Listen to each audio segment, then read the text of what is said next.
and welcome back to Franklin Covey's On Leadership podcast. I'm Scott Miller. I serve as your host and interviewer each week, where I'm privileged to interview some of the biggest icons and luminaries in the leadership industry. And as part of Dr. Covey, our co-founder's legacy to have an abundance mentality, we are privileged to be able to shine our spotlight and our platform on some of the biggest names to bring you insights and practical solutions to be a better leader, to manage your time more efficiently and effectively. I'm also the author of this series, Master Mentors from HarperCollins. Volume 1 and Volumes 2 are now out, where each year, for 10 years, I take 30 of my favorite interviews on this podcast. With the permission of those guests, I write a short, easy, breezy chapter about one transformational insight that they shared. Volume 3 coming out in the fall of 2023, on our way to 10 volumes in the series. Who knows, maybe today's guest will agree to make an appearance in Volume 4 or 5. He is one of those luminaries of our generation. There are 5 or 6 names of people you might think about: Tony Robbins, Stephen Covey, Ken Blanchard, Patrick Lencioni, Liz Wiseman, names like that. Brian Tracy is our guest today. He has authored 91 books that have sold over 20 million copies. He's led a life of service and abundance, was a very dear friend of Dr. Covey's. Today he is here to talk about this phenomenal book that has sold, get this, 5 million copies, called Eat That Frog, 21 Great Ways to Stop Procrastinating and Get More Done in Less Time. He'll talk about how this book came into being. Brian Tracy, welcome to On Leadership. So nice to be with you, Scott. Thank you. Brian, truly an honor. I met you 29 years ago when I was a young buck at the Walt Disney Company. You came in and talked to our executives, and I was a young kid that had managed to get in the room and listen to you. Thousands of engagements and speeches for you later. Honored to have you as part of the On Leadership interview series. Let's first talk, Brian, for those people that maybe haven't read one of your 20 million copies, will you talk a little bit about your journey and how you became well-practiced and even respected in the leadership time management world? And then we'll talk a little more around what it means to eat that frog. Well, it's interesting. There's been reading a series of articles recently that go back over the years. They don't have to do with work. And we have in America today, we have a little bit of a problem, is that everybody is looking for ways not to work or to work less or to get paid more for doing less, as opposed to doing more and working better and smarter and getting more done and making a bigger contribution. One of my favorite words, and what I sometimes do is I take a word and I build a book around it. And one of my books is going to be called Contribution or something like that. And it says basically that the quality of your life is determined by the contribution that you make to the lives of other people. And so you should always be looking for ways to contribute more and better, to help more people, to improve the quality of their lives. And the more you dedicate yourself to contributing to the lives of other people, the better life you will have. And the most wonderful thing that I learned way back was that the most important part of your life is your self-esteem. Your self-esteem is defined as how much you like yourself, how much you respect yourself, how much you see yourself as a valuable and worthwhile person, and then how much you help other people feel the same thing. So self-esteem is everything, and everything that you do either helps or hurts your self-esteem. It either raises your opinion of yourself or lowers it. And nothing is neutral. Nothing is neutral. So the wonderful thing about my work is I started off, and I didn't graduate from high school. My first job was washing dishes in the kitchen of a small hotel. And I say, when I lost that job, I got a job washing cars in a car lot. And when I lost that job, I got a job washing floors with a janitorial service. And lost is another term for involuntary career redeployment. That's where you get a chance to do new jobs unexpectedly. And in those days, they didn't give you 1 week or 2 weeks notice. They gave you maybe half an hour's notice. They say, we don't need you anymore. Thank you for coming, go, leave. So I would go from job to job. I worked in factories. When I was 23 years old, I was working as an itinerant farm laborer. An itinerant farm laborer is someone who works during the harvest. And when the harvest is over, your job is over. And so you keep going. I had an old car and I slept in the car in the wintertime, and I slept next to the car in the summertime. And I just kept moving and trying this and trying that. And once at the end of the harvest, I had nothing going, so I got a job in sales. And I had to eat. I didn't have any money at all. Yeah, my family did not have any money. I had to eat, so I got a job knocking on doors, selling stuff from door to door, from office to office. And after 6 months of knocking on doors and making no progress, I lost about 15 pounds in my first 6 months of selling. And so I say that the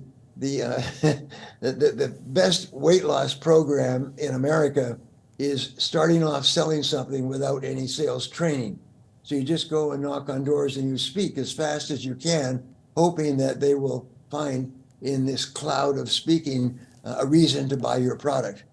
And after 6 months, and this is all leading to a point, after 6 months, I went to the top sales guy in our office. His name was Pete. I still remember the conversation because it was a day that maybe changed my life, but certainly had a great impact. I said, Pete, and he was selling 10 times as much as anybody else.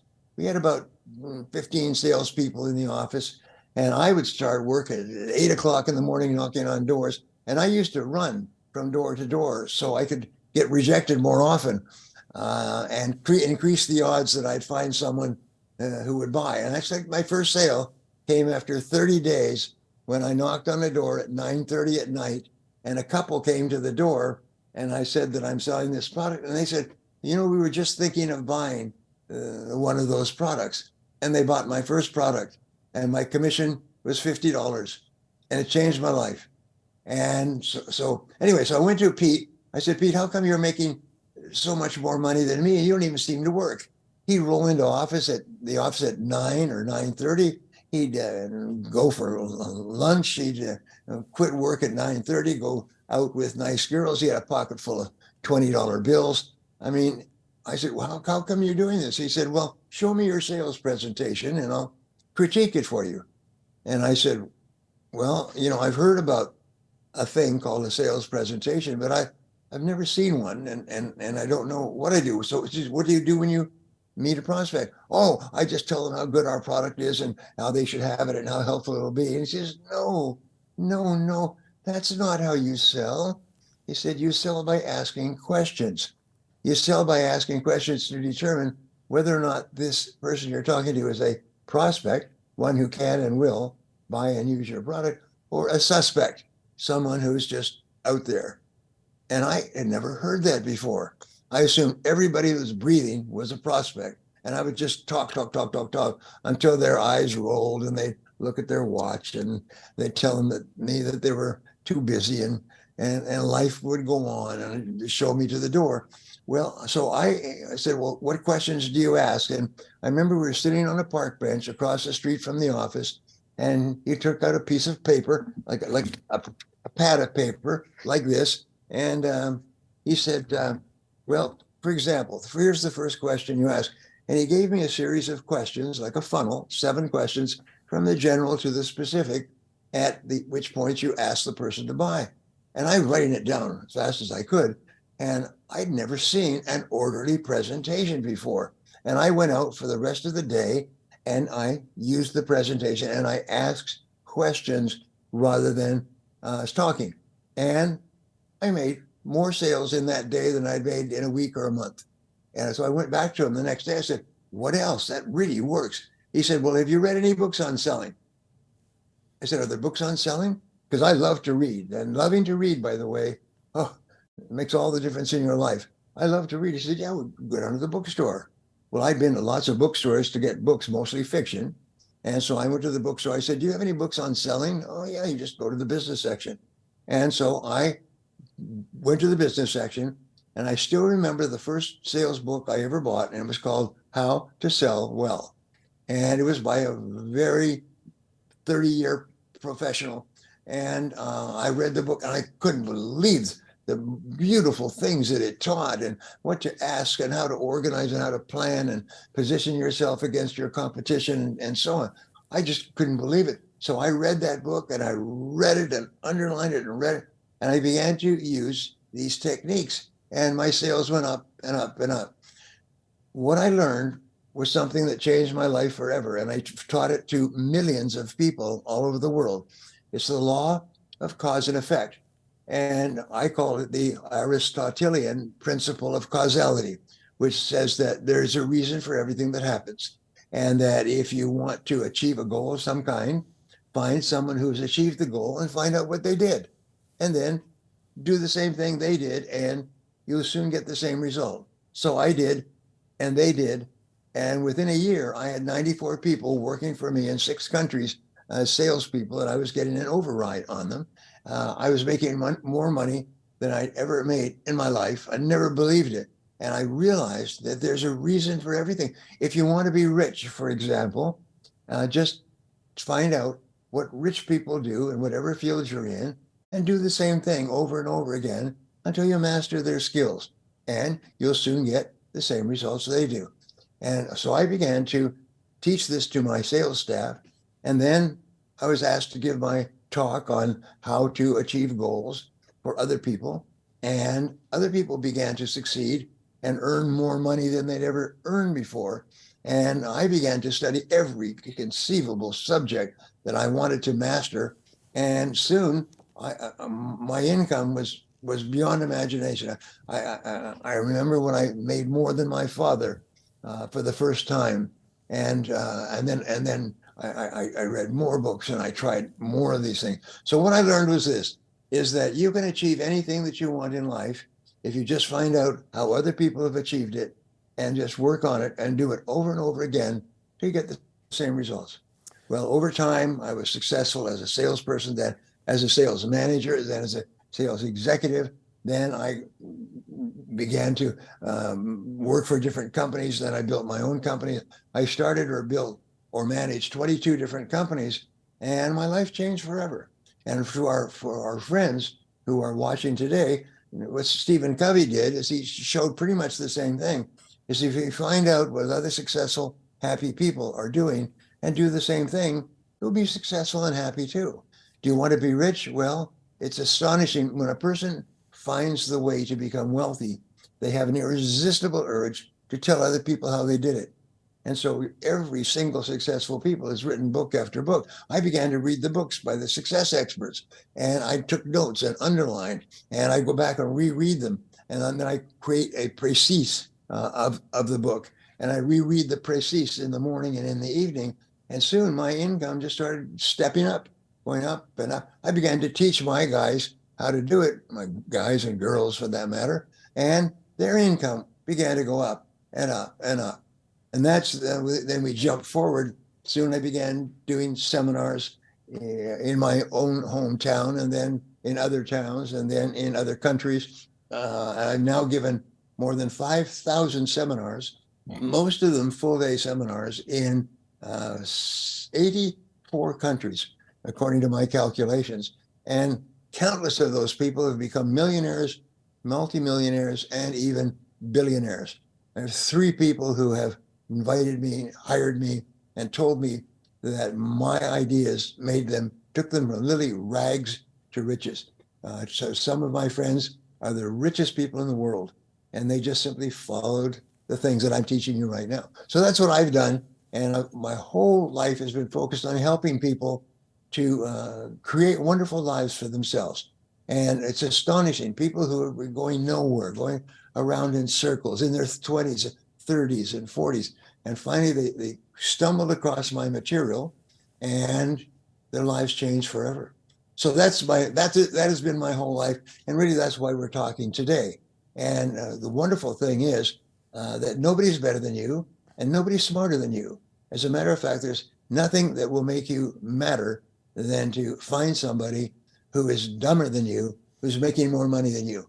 You just shake your head. How can this nitwit be making so much money? And the answer is he just simply found the way that other people achieved success and did the same thing until he got the same result. Is it easy? No, it's very hard.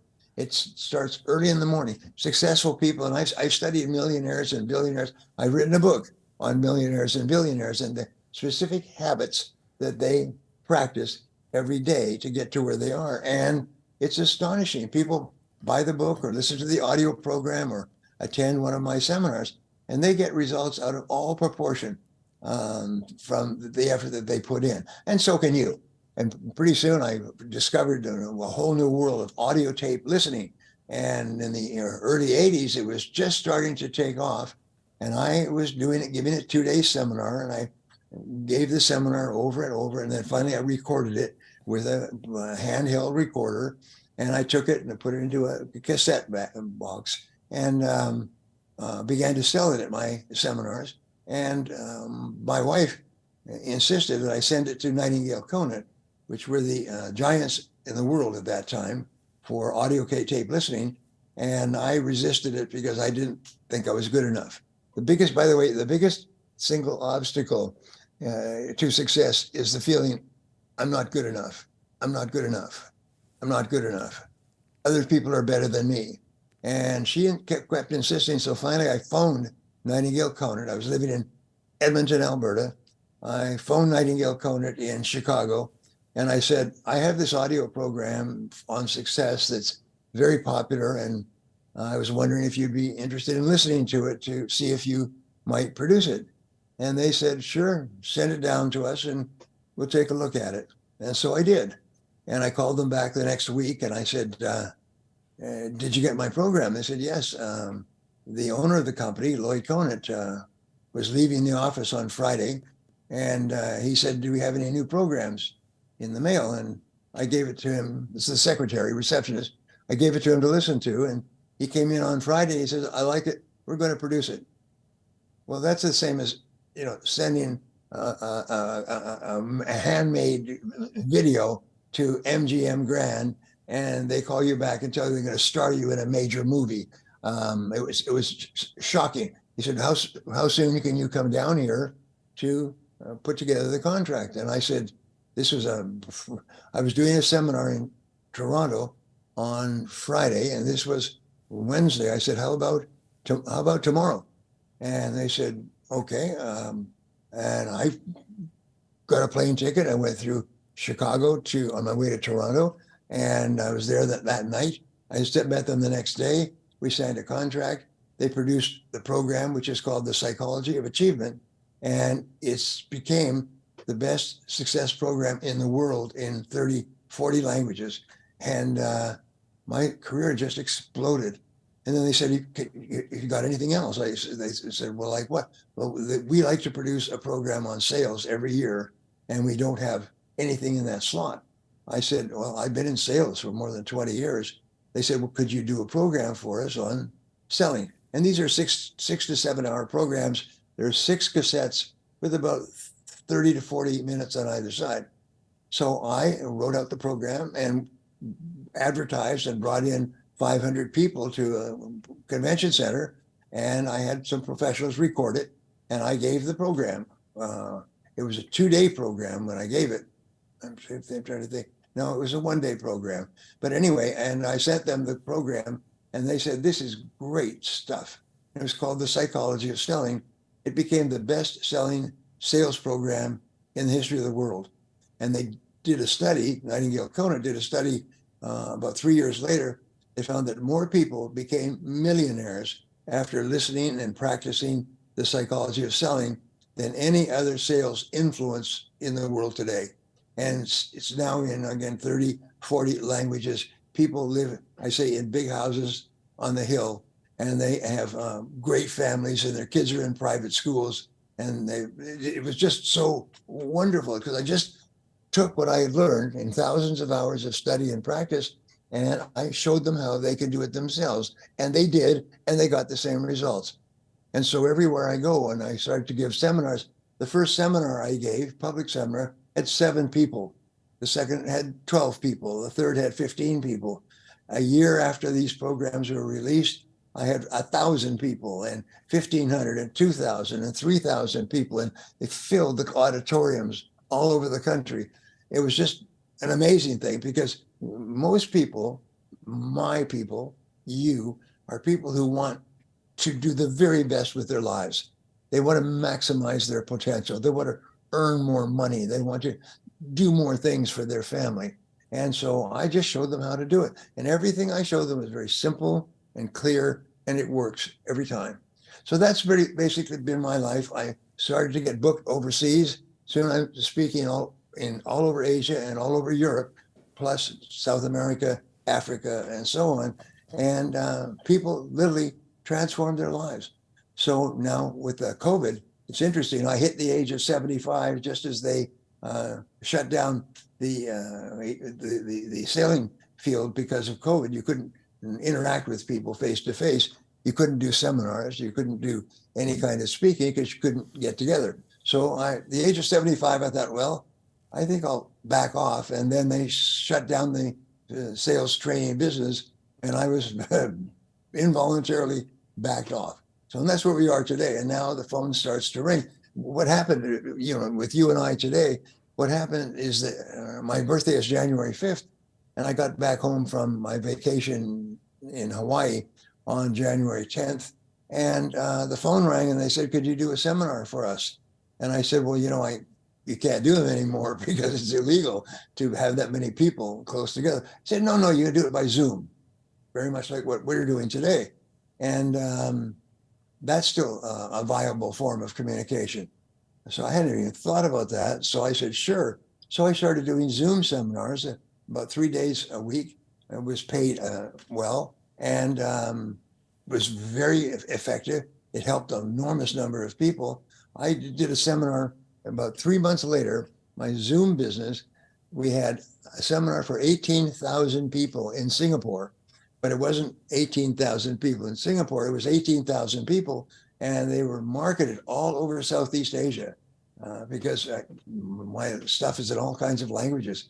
And so, and then I did a seminar in Australia, 5 days of seminar once a week for 25,000 people. I began doing seminars all over the world for massive numbers of people by Zoom. And so it's really been a wonderful run. And there's always a way, if you can be clear. I'll just finish blabbering on with this one key point, is I developed a series of models that were helpful for success. And one of them is what I call my golden triangle. My golden triangle has 3 parts. And the first part of the golden triangle was the acceptance of responsibility, where you simply say the magic words, I am responsible. Wherever I am, whatever I'm doing, I'm responsible for my own life. If I'm not happy with any part of my life, it's up to me to change it. I studied 4,000 hours on the subject of success. And what I found, based on decades of research, is the number one problem that people have is negative emotions. Negative emotions. And where do negative emotions come from? They come from blaming someone else or something else for your problems. And so if you want to eliminate negative emotions, you have to stop blaming. And how do you stop blaming? You accept responsibility. You say, I am responsible. I teach this at the beginning of almost every seminar, and people literally transform their lives. The second part of the triangle is you set goals. I fell in love with goals when I was in my 20s, and I studied goals and I set goals, and goals transformed my life. So I put together a system, and then I wrote a book and I did an audio program, and people would get this and they would apply it to their lives, set goals for anything they wanted to achieve. And they were absolutely astonished, almost like a volcano going off. Their lives transformed in a very positive way. And then number 3 is continuous learning. Is successful people are always learning. Take guys like Bill Gates, who several times has been the richest man in the world. He reads 2 books a week. He reads them, he annotates them, he puts them on his website. So if you want to see what Bill Gates thinks about certain books, just go to his website, you go download his notes. And people like Warren Buffett reads 5 hours a day. Also, many times one of the richest men in the world. He reads 5 hours a day. And he was asked once, what is your secret to success? And he said, it's simple. He said, I just say no to everything that doesn't help me achieve my most important goal. I just say no. And they said, well, what about this? He said, most things that people ask you to do are not helpful. They're a waste of time. So I just say no. And then I read 5 hours a day. And you can imagine that. And you find all the way back to Aristotle, the most successful people. Aristotle studied the works of Socrates. Socrates never wrote a word, but he shared his ideas with lots of people who formed study groups, if you like. But it was all people became successful by studying the success of others. And it just changes your life forever. And then continuous learning, never stop learning, never stop developing new ideas and new materials. Write it down, take notes, study it, get up early, work harder, stay later. And there's nothing that can stop you from being as successful as anybody that you admire. Now, you may not become a billionaire or a jillionaire, but you're going to be more successful than you ever dreamed possible when you begin to study the work and the behaviors of other successful people. It's as guaranteed as gravity. Everything falls down, not up or sideways. And so these are the things that I learned. These are the things I put together. I've produced more than 1,000 audio and video programs. I've done strategic planning for more than 1,000 large companies around the world. I've taught and trained in my audiences probably millions of people. I get letters and emails every single day from people who say, your ideas changed my life, but they're not mine. It's sort of like those fire brigades. Remember when the fire was burning and they take a bucket brigade and they pass the water forward. What I do is I just take the ideas that I find and I share them with someone else, and I share them with someone else. So your ability to be a huge success in life and to be happy just comes from finding out these very simple ideas and doing them over and over until you get the same result. And nothing can stop you. I sometimes say to my audience, I say, there's nobody can stop you in the world from being a big success. Nobody. And I say, wait a minute. There is one person who can hold you back from being a big success. And I say, and who would that be? And everybody in the audience, 1,000 people, everybody in the audience goes like this. Me. I'm the only one who can hold my back. I'm the only one who can stop me. And that's one of the great discoveries. Nobody can hold you back but yourself. So those are how I got to where I am. And every book I write is a series of practical principles that you can use to get results immediately that can change your life. And if you do it, you will. And if you don't, you won't. And there's millions of people all over the world now, 55 languages. Every country I go to, all over the world, they come to see my talks by the hundreds and by the thousands. And then they go out and they do what I've written down to do, and they get the same results. And so can you. And that's the wonderful thing. This book that we're talking about, Eat That Frog, was a wonderful discovery. I was asked to write a book by a major publisher. And so I wrote a book called Double Your Income, Double Your Time Off. And he came back and he said, well, it's kind of a bland title, but chapter 50 is 21 ways to get more things done faster. And so he said, I like chapter 15, which is called Eat That Frog. As if first thing you do in the morning is you eat a live frog, you'll have the satisfaction of knowing that's probably the worst thing that's going to happen to you all day long. And so when you get up in the morning, plan your day, pick the one thing that can help you more than anything else to achieve your most important goals, and start doing that and work on that nonstop until it's complete, until you've achieved the goal. And only then can you give yourself a break. Only then can you take time off.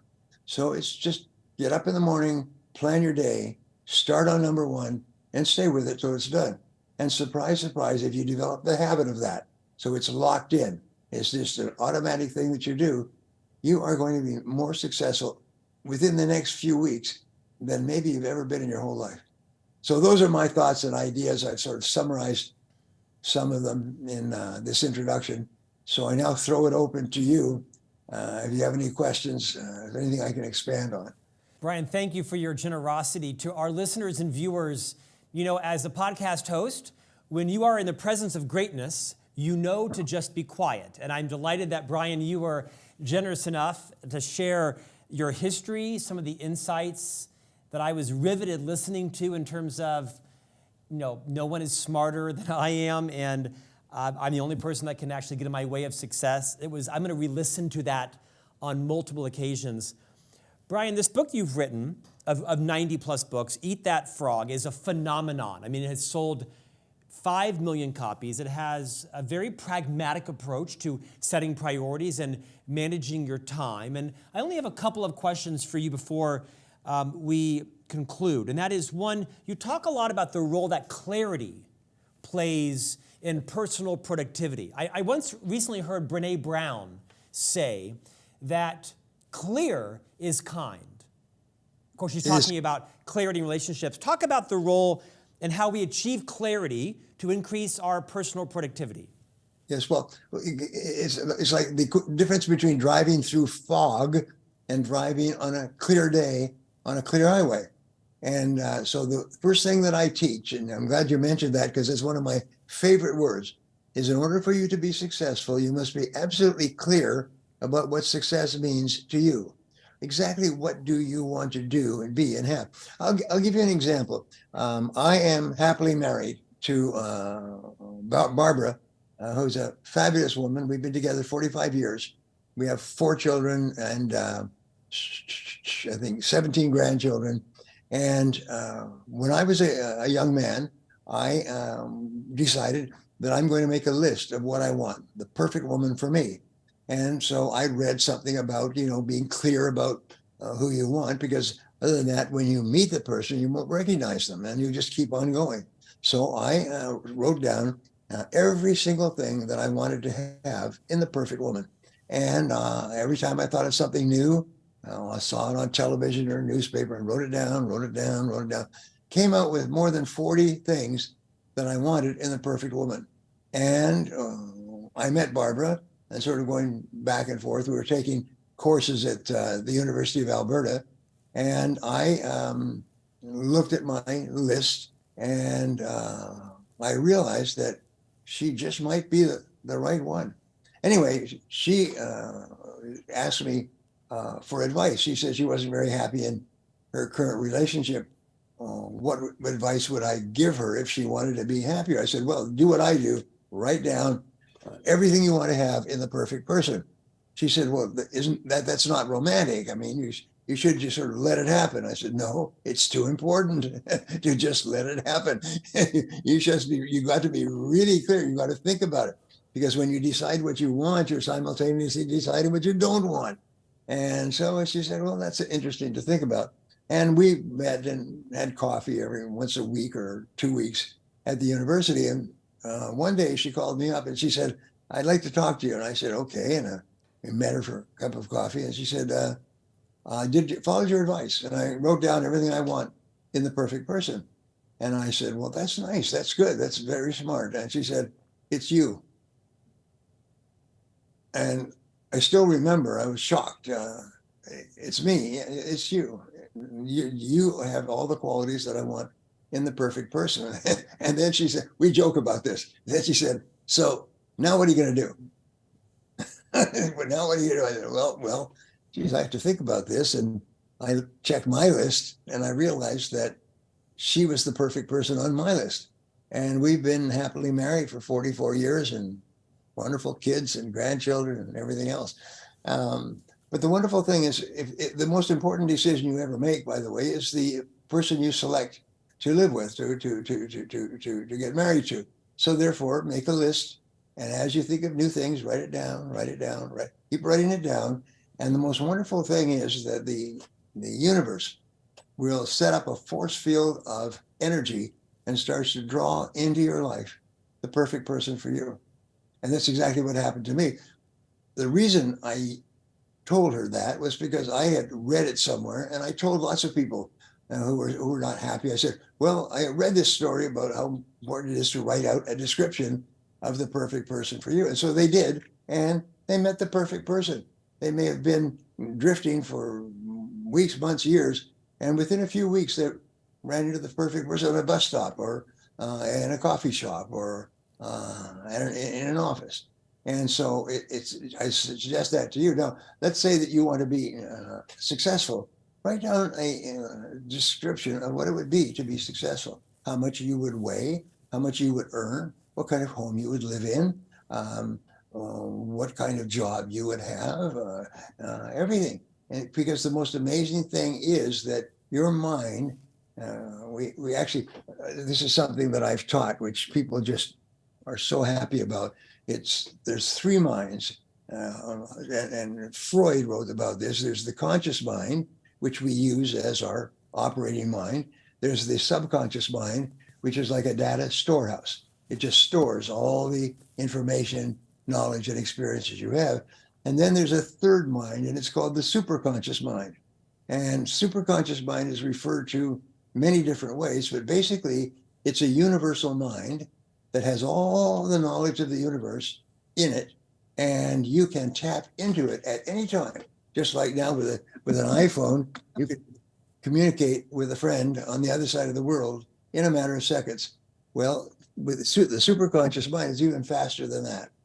And so the way it works is write down what you want to have. And the more precise you are, the greater clarity you have, our great word, clarity, the faster you attract it into your life. And it's quite amazing. And when people start to use it, and I've taught now millions of people to use the superconscious mind, it's just sitting there. You have unlimited access to it at any time. And what you do is you think clearly about what you want and just relax. And you set up a force field of energy that attracts it into your life. They call it the law of attraction and so on. And if you're clear about what you want, then what they say is whatever you want wants you. Whatever you want wants you. And it draws into your life like a great magnetic force. And so Barbara and I have a beautiful home in San Diego, and I think, this is exactly what we described. When we got married, I lost all my money. I said, we used to joke that the fastest way to lose money is to start a business with no experience. So we lost everything and sold the condominium that we had and rented a house, and then rented a bigger house, and then bought a house, and then bought a bigger house, and then moved to California and went and looked at 150 houses with our list. We had our list, more than 40 things. And we walked into this house with a real estate agent, and we looked at the house, and it was word for word exactly what we had written down over the last 3 or 4 years. And we've been here ever since.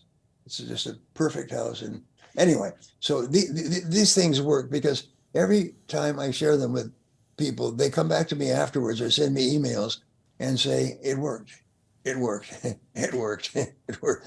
I've never had a person ever anywhere in the world who said, I tried your recommendations and they didn't work. I had a very nice guy. His name is Chris, and lives in Seattle.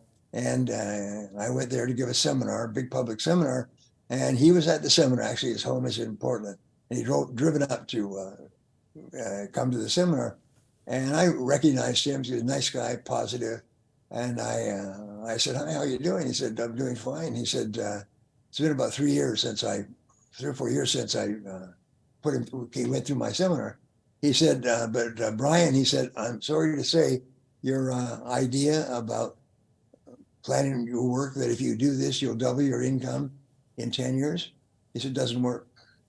And he said that most of your stuff works, that doesn't work. I said, and he's a nice guy. I said, really, it doesn't work? He said, no. He said, it didn't take 10 years. It took 5. He said, last year, I earned twice as much as I'd ever learned in my life. He said, as I'd ever earned in my life. He said, it was phenomenal. So he had a good laugh about that. It always works. And if it doesn't work on the schedule that you said, it works earlier. And that happens for you. And it was interesting. We have a lot of our friends listening to this. Now, here's a great question. Do you have the discipline to apply what we're talking about? Because you and I are not trying to sell anybody anything. We're not asking for any money. We're not asking that you sacrifice anything. We're just saying that you take a piece of paper and you write with great clarity exactly what you want. And then every day you pick the most important thing you can do to achieve that and work on it nonstop until the job of that day is done. And then the next day do the same thing. And it's quite astonishing. It's almost like you're stepping on the accelerator of your own life, and you start to move faster towards your goals, and your goals start to move faster towards you. And this is so simple.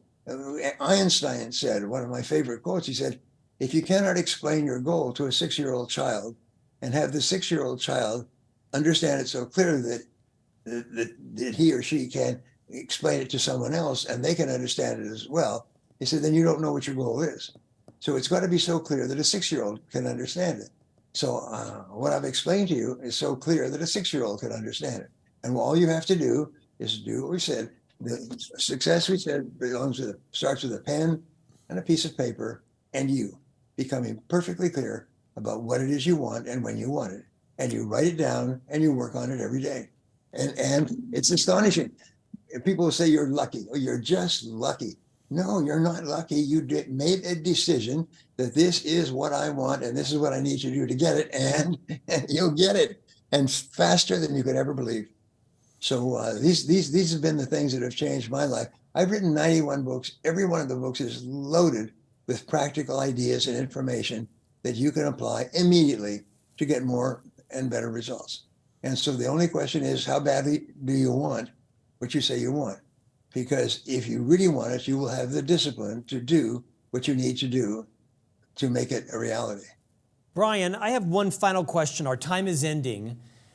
Before we actually went on air to this program, I asked you, hey, Brian, could you do me a favor? Now, to set the stage, we don't know each other. We've not built a friendship yet, and I followed your work for decades, and you know of our company. But I asked you if you would do a favor. And before you knew what the favor even was, you said, Scott, you paused. The answer is yes. Now, you didn't know if I was going to ask you to co-author a book with me or buy me a home. In fact, the request was that some followers of mine on social media knew that I was interviewing you today for this podcast, and 1,000 of them are reading your book right now, and they asked if you might make a shout out to them. And you said yes, and you went on to graciously tape a 2-minute video to this unknown group of book readers that are reading your book, Eat That Frog. And I thought, gosh, how abundant, what a sense of magnanimity you have. And I think that's contagious.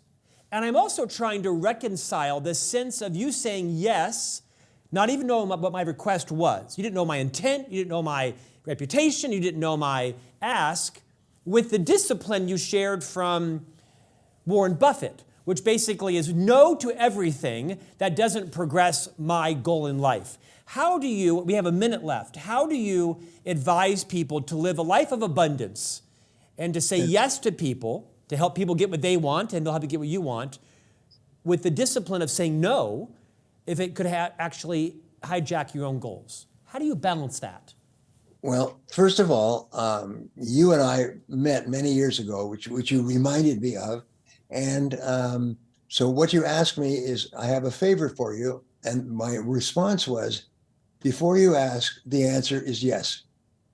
And I came across that some years ago, and I thought, what a wonderful way to approach life and to approach people. Now, I know you a little bit, and I like you, and I respect you. So I sort of know that if you're going to ask me for a favor, it's going to be reasonable.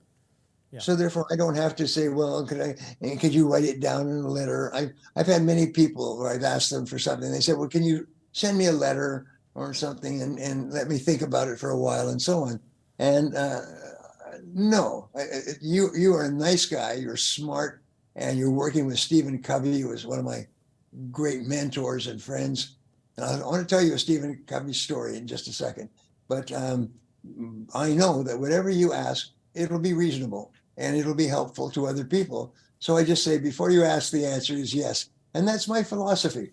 My best friends like John Asseroff and other people, they all know this. They say, I could ask Brian anything, and the answer will be yes, because that's how he approaches his friends.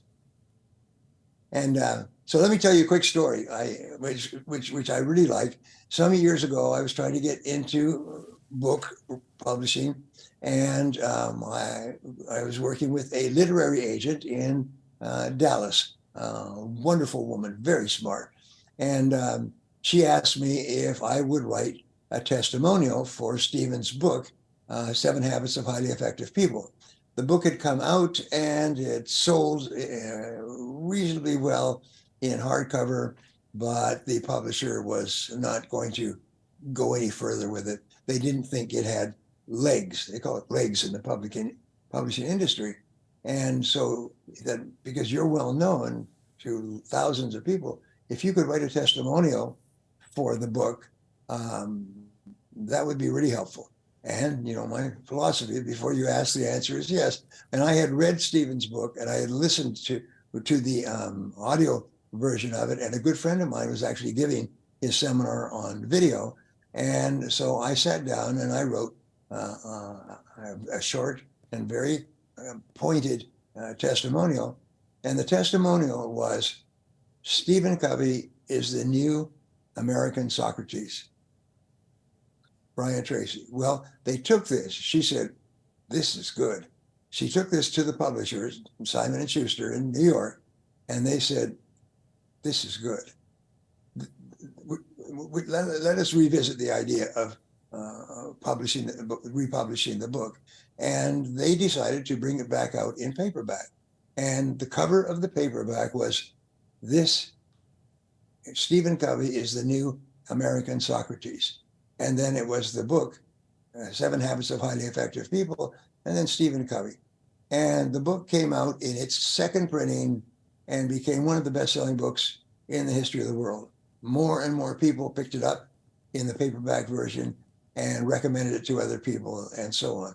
And so I think about that, and I think that makes me really happy that I was able to just come up with one little line which gave Stephen and the book an edge, caused the book to be re-released by all the bookstores. This is before we had Amazon, and it made him a star, and informed and enlightened so many thousands. Now I think it's 17 million copies that the book has sold.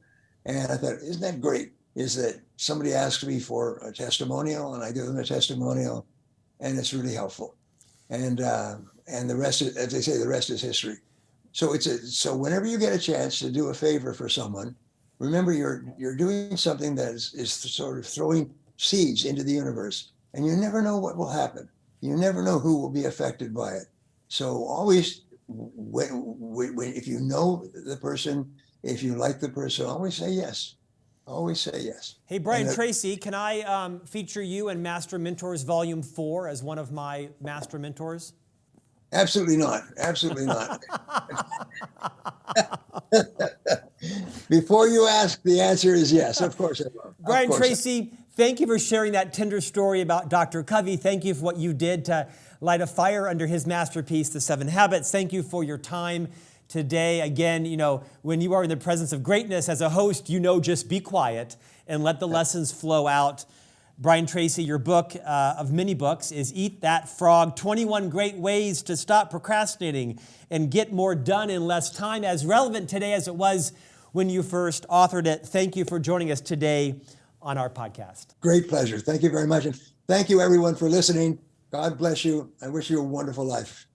And we'll see you back here next week with a new conversation on leadership.